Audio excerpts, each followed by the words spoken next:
Kids, aloha! I wanted to show you my cross-eyed kitty. Her name is May May. I've got two more. I told you, kids, I'm a dog person and a cat person.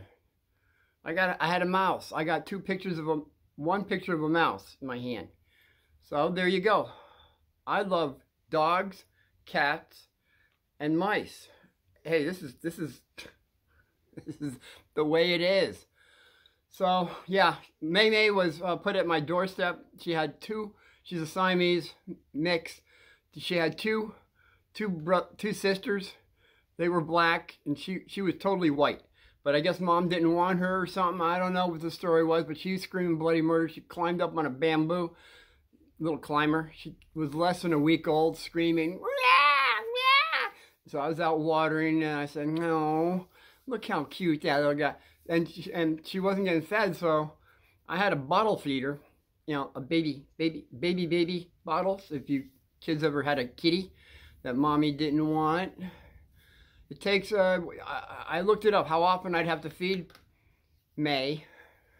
And it was, hey, by the way, Lori, that gal that I was talking about, because all my cats that I had were called kind of a lion thing. Cougar, panther, tiger. And then I had leopard. Two of them, they went. But I got the other, all of them I had bottle fed because, I don't know, I'm a sucker for a cat, I guess. I couldn't let them die. So yeah, I had to feed them warm fake milk for every 3 hours. Boy, for a couple weeks, you know, until they were able to lick it up. So I'm just putting that out there. I am a cat person and a dog person. And mice, I have had too. I'm just trying to say I'm not partial to any one of those animals. If anybody's saying whatever you're saying. The other thing was I had to go back real quick on the karma when we realize that it's coming back tenfold. That guy with a Ferrari, I said, knocked me over with a feather. Man, that wasn't the whole story. I remember that I got him on time. But in between that last couple segments, because that's what I said to him, I said, you understand about the tenfold negative karma coming back, and that was my point to him, because he understood how it works.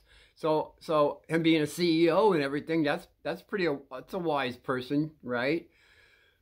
So I said, and I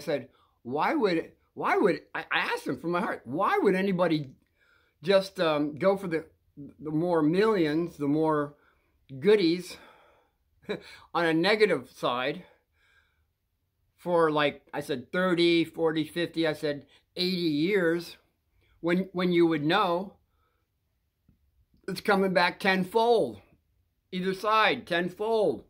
Why? I said, why would anybody do that? And because that book, the Dalai Lama, was just, you know, he didn't say a word for at least 2 minutes. I promise it was at least 2 minutes, because I was about a minute away to where we had to go, and I thought the conversation was over. I thought it was gone. But then he blurts out, like he was thinking about what I was talking about. That's what I'm saying. And he blurts out, yeah, but isn't it great for those 30, 40, 50, 80 years? Because I said, you know, if you don't get caught this lifetime, you're going to come back and take care of it next time.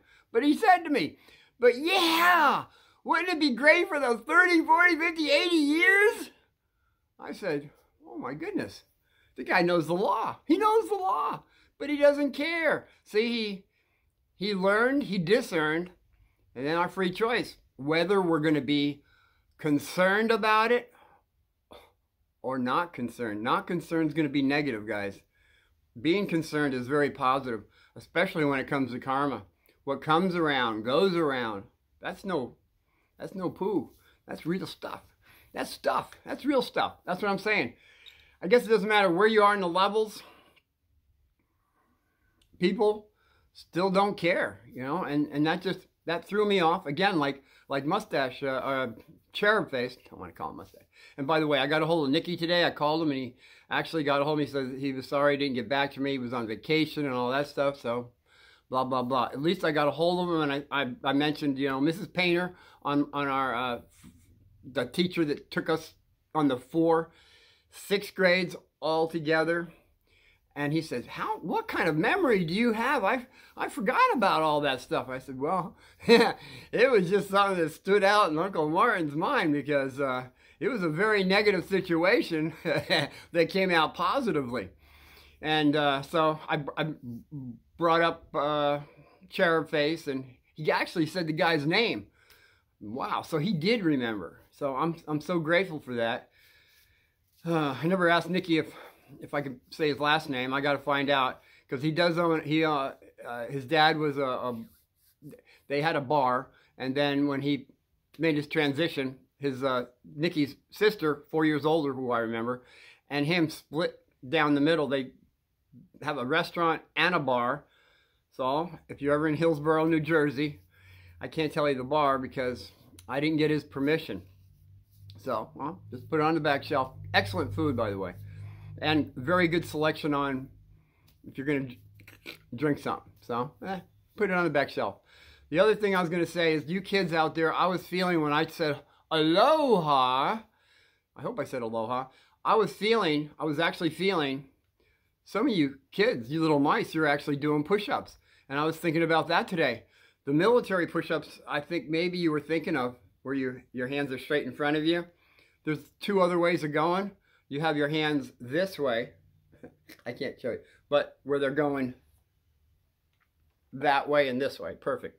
So you have your hands down that way, on that way, or this way. So this way or the other way when you're doing your push-ups, or this way. You'll have muscle tone on all different muscles. So I highly recommend you check it out, see which one you're most comfortable with. And if you do all 3, check it out this way. 3 this way, 3 that way, and 3 this way. And you'll have 9 push-ups. And you'll see how much stronger you're getting. And I'm feeling that some of you have done this, but you medium tall mice that really don't have that upper body strength, check it out, because someday you may be dealing with some kind of bully that doesn't have a gang, but he just is a big guy, and he thinks he's going to beat you in arm wrestling. You'll show him right off that it's not going to happen, and that negative situation is going to come out positive. Just wanted to throw that out there for you. Okay, I think we're rolling here now. We're rolling to where we can go right to, I was going to say 8th grade, but I was going to mention something. I didn't want to bring it up, but it's a touchy situation because people can't see it. They can't touch it.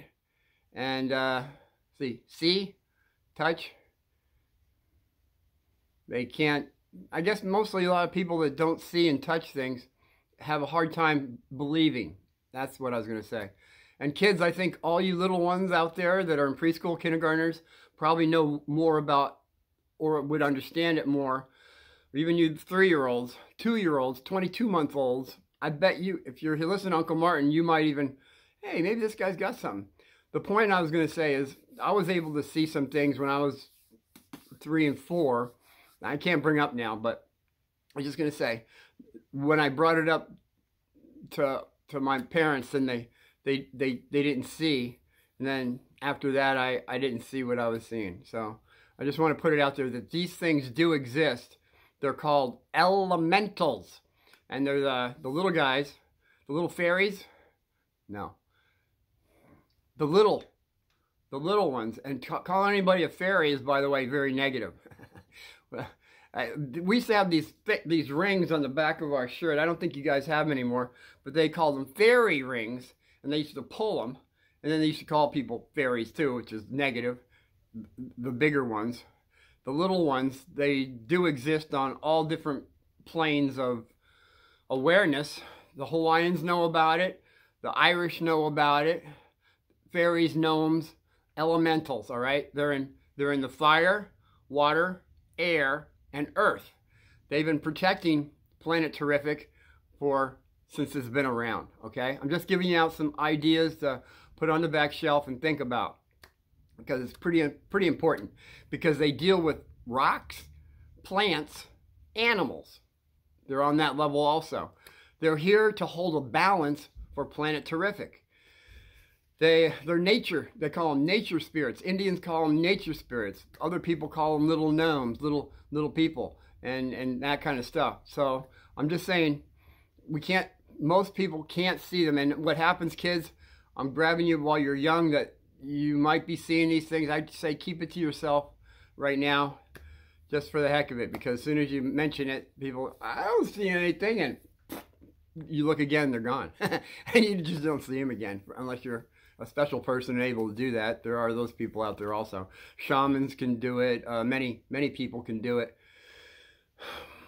And you can do it too if you hone yourself in that not having a limitation.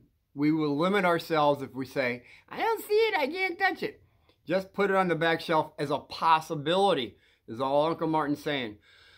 I wanted to bring that up is because this Planet Terrific is being held up a whole lot by these little elementals that are being overburdened.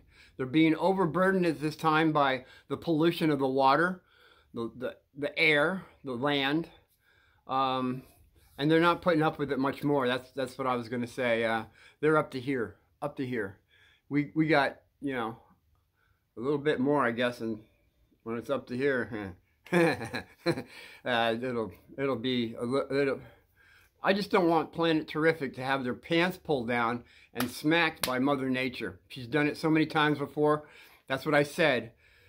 In my third, fourth grade, they didn't go into that. They were just saying the polarity shift north and south. Flipping. It's a flip. A little flipperoonie. And again, I say the Indians knew about it. It was a 24-hour period.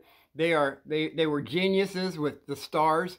If you look into their hogans, or let's say their homes, originally the Indians started with a circle in the ground, and then they moved it up, but it was still a circular home, adobe home, that had holes in it all over the place. And you go into any of them to this day, you look and you'll see why. I asked the shaman that I knew, he said, well, they put it in there so the star constellation at different times of the year, they knew things that were, you know, happening. Just saying. Indians are very smart, and by the way, when I will have to get to that, but when that gal was saying, there are no shamans, oh man, these are you kids that are Indians. She was like 20, she had to be 21, she was in a bar. So 21 to 25, I'll give her that much. But what happens, kids, all you Indians might know about it, or you forgot, all your probably parents were ripped out of the tribe in a sense, and the white man came out and made you learn the white man's way. That was very negative. The white man thought it was positive because you would be learned, you would learn something. Well, you did learn something, but I think you lost a lot of your heritage, and that's negative. You have to, this girl wouldn't be screaming there are no shamans if she would have just stayed with the tribe a little longer. That's all. And these wise men that have more experience all over the United States, all over the world. A shaman could be anyone, could be you or me, actually, if you have the understanding. It doesn't have to be a white, red, yellow. I was going to say blue and green. I can't go there. It could be black, all and brown. All those colors that we're dealing with now could be a shaman, all right? That's the way it works. Shamans are spiritually evolved people that understand what is going on, and this is so cool, and it's so prevalent. I've got this great friend. She's we've had past lives together and stuff like that. I'm not going to go there, but she texted me yesterday, and she said that there's a shaman medicine man that came out of the Amazon, and he's talking about the elementals and how it is important for mankind at this time to raise his consciousness, his awareness, to see that we have to work closer with the elemental life on the rock, plant, animal, and planet Mother Earth. It's alive. Our planet Mother Earth is alive. There's no doubt ever in my mind, in any culture that you look back into, that you can get a hold of the right book, I suppose, that will explain that to you. And I'm not going to go into that. I'm just saying it's very, very fortuitous. It could be just a coincidence that Lara texted me about this. She was saying there was a work class and all that. And I just didn't go there with that. I just gave her my opinion. What I just told you, she said, "You're spot on. It's exactly what he's talking about." See, the shaman was called out by a higher force that said he had to come out of the Amazon. He had no intention of coming out of the Amazon. He was very happy and he was very content there, but he's come out now with a lot of other shaman medicine men that are saying the very same thing. Mankind must come together. And I was thinking, good gravy. Oh, no more gravy. Holy moly. Holy moly. Is that a positive or negative mole? I'm just trying to keep cosmic here somehow. Everyone Uncle Martin's been talking about, you guys on the cold side, you guys on the hot side, you guys on the hot and cold side, we must come together. We must. Or not. We can choose. If we come together, just a little more kindness, love, kindness, something, it's going to be so cool, man. It's just going to be so fantastic that people are screaming at each other right now and saying that you're right here, you're right here. People are picking on each other on so many minute little things that, you know, that just really don't have any bearing. You might think it's bearing. You might think it's very bearing, and you haven't decided what it's bearing. But this stuff I'm talking about is the most bearing of everything. If we don't come together, you're not going to be able to chit chat back and forth. It's so important that we just have just a little bit more kindness, awareness that Mother Earth isn't going to put up with any more polluting the waters, the land, and the air. That's all it is to it. These volcanoes that are going off, is it a coincidence? Out of the ocean that are being done now? Remember a few years ago, there was that one that went off? I had a client that had to go to, I don't know where to go, to Netherlands or something like that. And he couldn't come back for like a couple of weeks. That volcano that went off with all the ash that went up stopped all the planes. And that was just one volcano. My goodness. And then we didn't even talk about, we did talk about you little mice that are tsunamis in a positive way. Tsunamis can be in a negative way. But you little mice that are tsunamis coming down on that land, remember? You didn't think you had all that sand and rock and everything. But we talked about that, right? The negative side is we forgot about it. You don't see it. You don't hear about it. But Uncle Martin wrote it down. When I heard about super tsunamis, well, that kind of got me excited, and in a way that I had to say, how come it got so excited? Because on the Highlands of Scotland. Well, first of all, those Vikings, that got me going, right? Those Vikings. And that they had a bunch of sand up there, a whole bunch of sand. And on the Highlands of Scotland, what is it, like 4,000 feet or something like that? I don't know. It was something like that. And the guys that went up there, they were checking out the sand. They said, hey, this sand, what's it doing on top of the Highlands of Scotland? And they said, it came from down there by the water that was down there. And so he said, I don't know, it doesn't look like the same sand. As I was saying, kids, you get a grain of sand, a rock, they'll find out where it came from on the planet Terrific. Well, they did this analysis on the sand. They found it was thousands of miles away. And then they were saying, well, how could that possibly happen? They came up with this idea. The tsunami had to be close to a mile high to bring it from there to there. A mile high tsunami.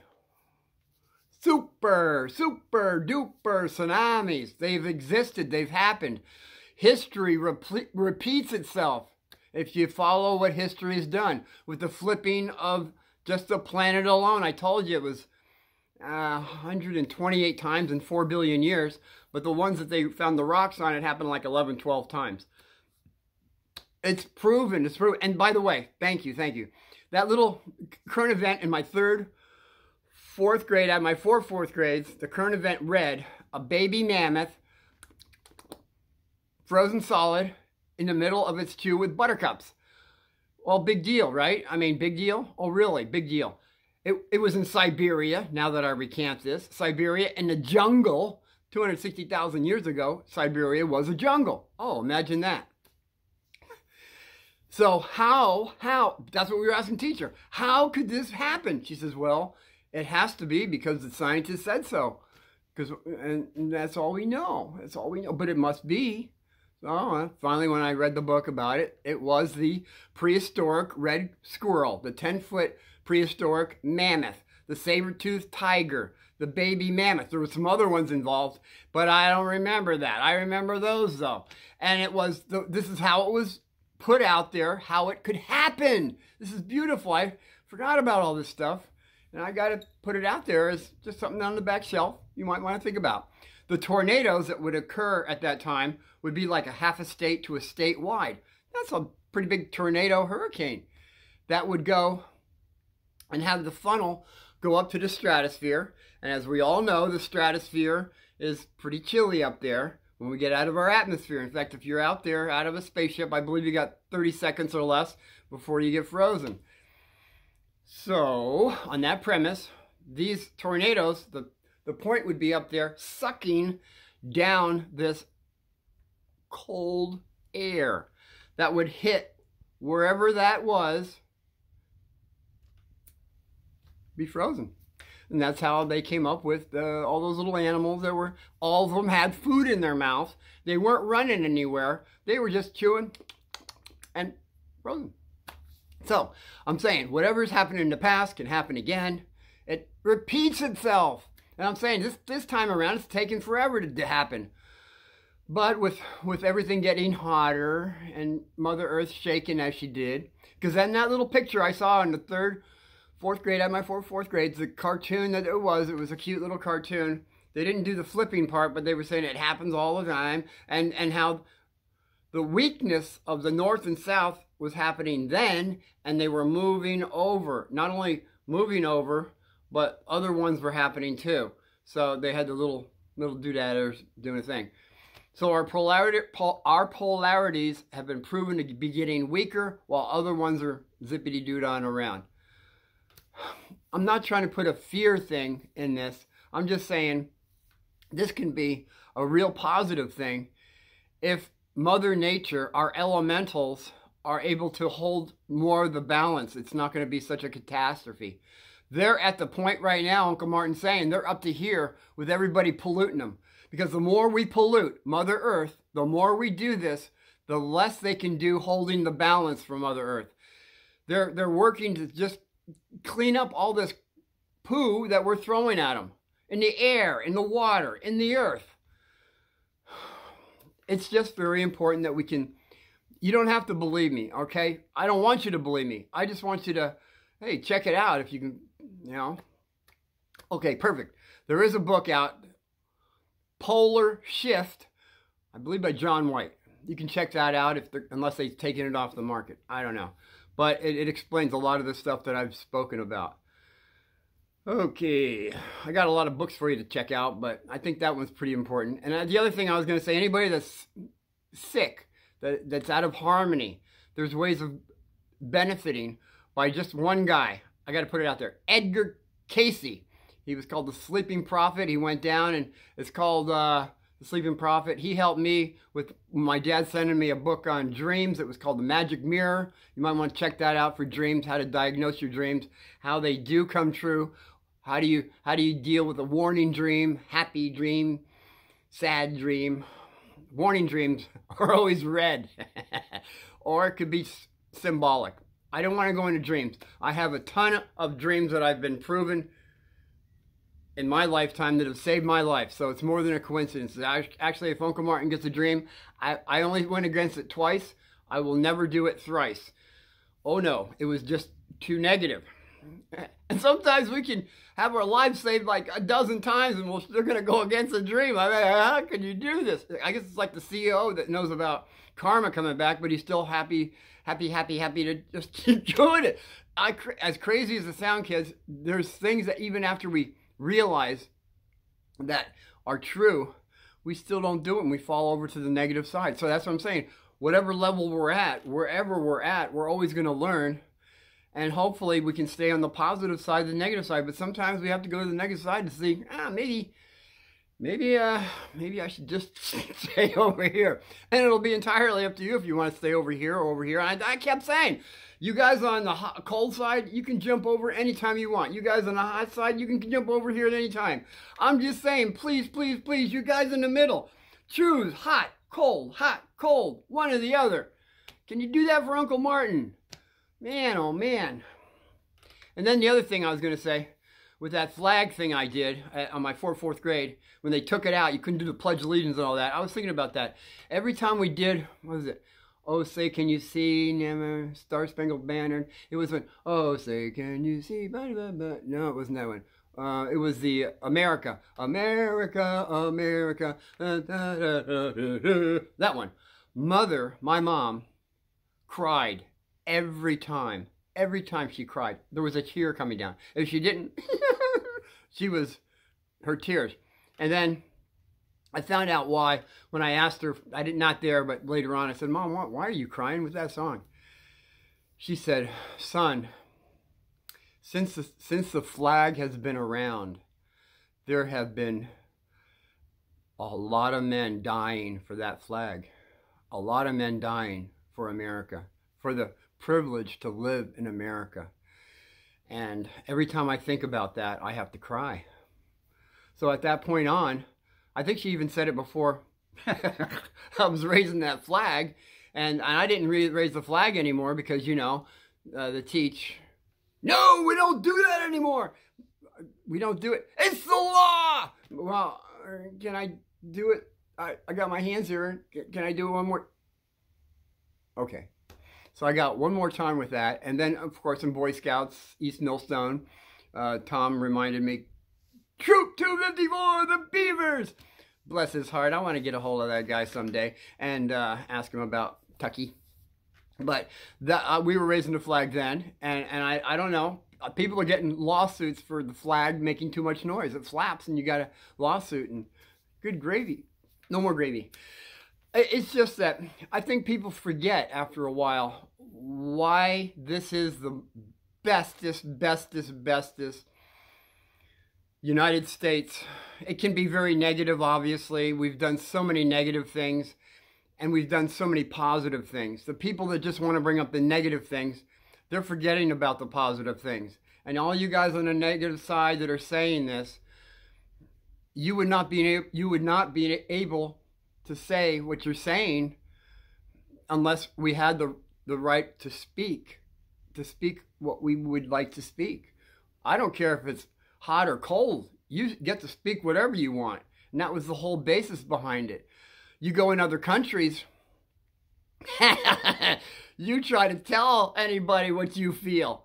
You'll be strung up by your toes or whatever else they want to string you up by, and you don't get to talk anymore.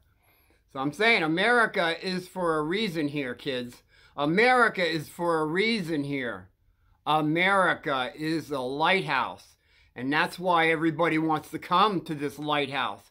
They know how bright it is, how people can express themselves on a positive or negative level and not get strung up. But that happens too, because there's always someone that says, no, you can't say this or you can't say that. And you'll hear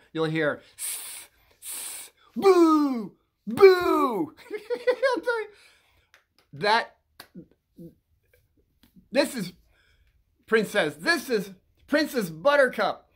That movie, and she goes, boo, boo, and that's what I'm thinking about. Yeah, it's a movie. It's a funny movie. I like those actors. They're everybody knows them. One guy played Columbo. You know, he keeps coming back. He knew who was the guilty guy. The other kid that was doing that game, he was sick, and Grandpa was reading the story, whatever that story was. And then Buttercup would say to the farm boy, do this, and what did he say? It was something he said, and he meant he loved her. That was sweet. Then the other guy, the big giant, that was pretty cool. And then the sword fights, that, you know how I feel about that. And then that guy with the receding hairline, he's a real comedian. He said the chalices moving back. And because you did that, and I know that you lived over there, and because you did that, I know this. And besides that, I already know that you did that. And now that I know that, you never match with a Italian Sicilian. And that was funny. I'm sorry. That was funny for me. I know some of you don't have the sense of humor for that, or hopefully you do. I got to laugh at you. I feel a laugh over here. And you guys, you know, you've been chuckling since the beginning, and you guys are kind of half and half on that. I mean, what's the problem? So all I want to say is I've run out of time again, and I promise I'll come back and do something that I'm not going to hurt somebody's feelings. Until then, aloha! Be well.